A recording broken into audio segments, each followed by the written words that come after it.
true. Nervous. Very, very dreadfully nervous. I had been and am. But why will you say that I am mad? The disease had sharpened my senses, not destroyed, not dulled them. Above all was the sense of hearing acute. I heard all things in the heaven and in the earth. I heard many things in hell. How then am I mad? Hearken and observe how healthily, how calmly I can tell you the whole story. It is impossible to say how first the idea entered my brain, but once conceived, it haunted me day and night. Object there was none. Passion there was none. I loved the old man. He had never wronged me. He had never given me insult. For his gold I had no desire. I think it was his eye. Yes, it was this. He had the eye of a vulture, a pale blue eye with a film over it. Whenever it fell upon me, my blood ran cold. And so by degrees, very gradually, I made up my mind to take the life of the old man, and thus rid myself of the eye forever. Now this is the point. You fancy me mad. Madmen know nothing. But you should have seen me. You should have seen how wisely I proceeded, with what caution, with what foresight, with what dissimulation I went to work. I was never kinder to the old man during the whole week before I killed him. And every night, about midnight, I turned the latch of his door and opened it, oh, so gently. And then, when I had made an opening sufficient for my head, I put in a dark lantern, all closed, though no light shone out. And then I thrust my head in. Oh, you would have laughed to see how cunningly I thrust it in. I moved it slowly, very, very, very slowly, so that I might not disturb the old man's sleep. It took me an hour to place my whole head within the opening so far that I could see him as he lay upon his bed. Ha! Would a madman have been so wise as this? And then, when my head was well in the room, I undid the lantern, cautiously. Oh, so cautiously. Cautiously, for the hinges creaked. I undid it just so much that a single thin ray fell upon the vulture eye. And this I did for 7 long nights. Every night, just at midnight. But I found the eye always closed. And so it was impossible to do the work, for it was not the old man who vexed me, but it was his evil eye. And every morning, when the day broke, I went boldly into the chamber and spoke courageously to him, calling him by name in a hearty tone, and inquiring how he has passed the night. So, you see, he would have been very profound old man indeed, to suspect that every night, just at 12, I looked in upon him while he slept. Upon the 8th night I was more than usually cautious in opening the door. A watch's minute hand moves more quickly than did mine. Never before that night had I felt the extent of my own powers, of my own sagacity. I could scarcely contain my feelings of triumph. To think that there I was, opening the door, little by little, and he not even to dream of my secret deeds or thoughts. I fairly chuckled at the idea, and perhaps he heard me, for he moved on the bed suddenly, as if startled. Now you may think that I drew back, but no. His room was as black as pitch with the thick darkness, for the shutters were close-fastened through fear of robbers, and so I knew that he could not see the opening of the door, and I kept pushing it on steadily. I had my head in, and was about to open the lantern, when my thumb slipped upon the tin fastening, and the old man sprang up in bed, crying out, "Who's there?" I kept quite still and said nothing, For a whole hour, I did not move a muscle, and in the meantime, I did not hear him lie down. He was still standing up in bed, listening, just as I have done, night after night, hearkening to the death watches in the wall. Presently, I heard a slight groan, and I knew it was the groan of mortal terror. It was not a groan of pain or of grief. Oh no. It was the low, stifled sound that arises from the bottom of the soul when overcharged with awe. I knew the sound well. Many a night, just at midnight, when all the world slept, it had welled up from my own bosom, deepening with its dreadful echo the terrors that distracted me. I say I knew it well. I knew what the old man felt, and pitied him, although I chuckled at heart. I knew that he had been lying awake ever since the first slight noise, when he had turned in the bed. His fears had been ever since growing upon him. He had been trying to fancy them causeless, but could not. He had been saying to himself, "It is nothing but the wind in the chimney. It is only a mouse crossing the floor." Or, "It is merely a cricket which has made a single chirp." Yes, he had been trying to comfort himself with these superstitions, but he had found all in vain. All in vain. Because death, in approaching him, had stalked with its black shadow before him and enveloped the victim. And it was the mournful influence of the unperceived shadow that caused him to feel, although he neither saw nor heard, to feel the presence of my head within the room. When I had waited a long time, very patiently, without hearing him lie down, I resolved to open a very, very little crevice in the lantern. So I opened it. You cannot imagine how stealthily, until at length, a simple dim ray, like the thread of a spider, shot from out the crevice and fell upon the vulture eye.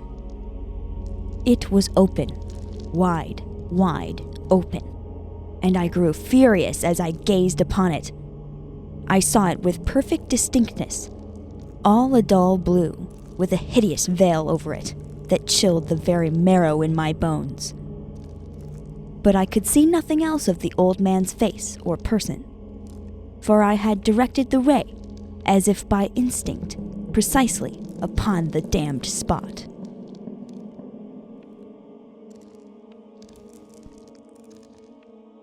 And have I not told you that what you mistake for madness is but over-acuteness of the sense?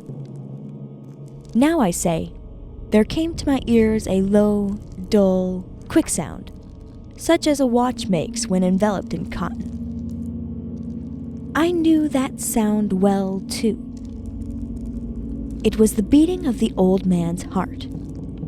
It increased my fury, as the beating of a drum stimulates the soldier into courage. But even yet I refrained and kept still. I scarcely breathed. I held the lantern motionless. I tried how steadily I could maintain the ray upon the eye. Meantime, the hellish tattoo of the heart increased. It grew quicker and quicker, and louder, every instant. The old man's terror must have been extreme. It grew louder, I say, louder, every moment. Do you mark me well that I have told you that I am nervous? So I am. And now at the dead hour of the night, amid the dreadful silence of that old house, so strange a noise as this excited me to uncontrollable terror. Yet for some minutes longer, I refrained and stood still. But the beating grew louder. I thought the heart must burst. And now a new anxiety seized me. The sound would be heard by a neighbor. The old man's hour had come.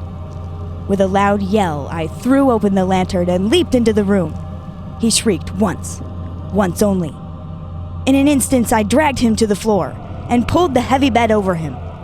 I then smiled gaily to find the deed so far done. But for many minutes, the heart beat on with a muffled sound. This, however, did not vex me. It would not be heard through the wall. At length it ceased. The old man was dead.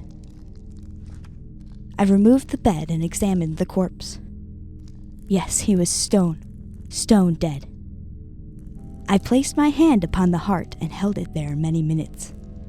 There was no pulsation. He was stone dead.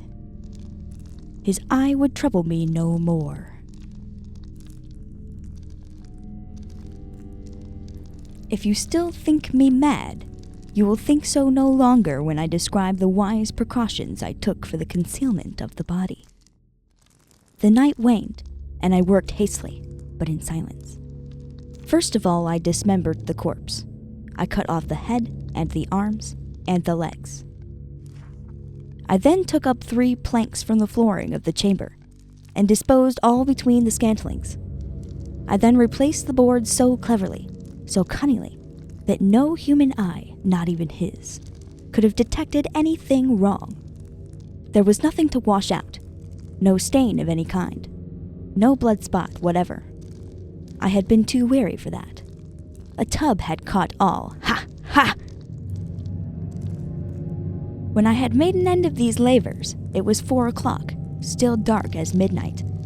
As the bell sounded the hour, there came a knocking at the street door. I went down to open it with a light heart, for what had I now to fear?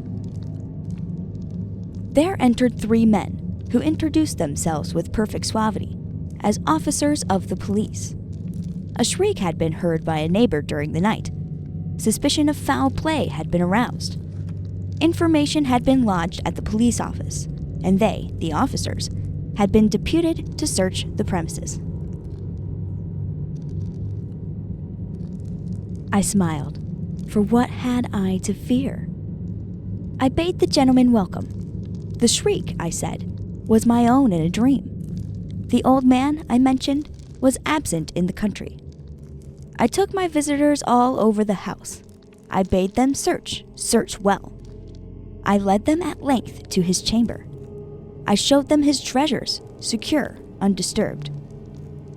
In the enthusiasm of my confidence, I brought chairs into the room and desired them here to rest from their fatigues, while I myself, in the wild audacity of my perfect triumph, placed my own seat upon the very spot beneath which reposed the corpse of the victim. The officers were satisfied. My manner had convinced them. I was singularly at ease. They sat, and while I answered cheerily, they chatted of familiar things. But ere long I felt myself getting pale and wished them gone. My head ached, and I fancied a ringing in my ears. But still they sat and still chatted. The ringing became more distinct. It continued and became more distinct. I talked more freely to get rid of the feeling, but it continued and gained definiteness, until at length I found that the noise was not within my ears. No doubt I now grew very pale, but I talked more fluently, with a heightened voice, yet the sound increased, and what could I do? It was a low, dull, quick sound, much such a sound as a watch makes when enveloped in cotton. I gasped for breath, and yet the officers heard it not. I talked more quickly, more vehemently, but the noise steadily increased.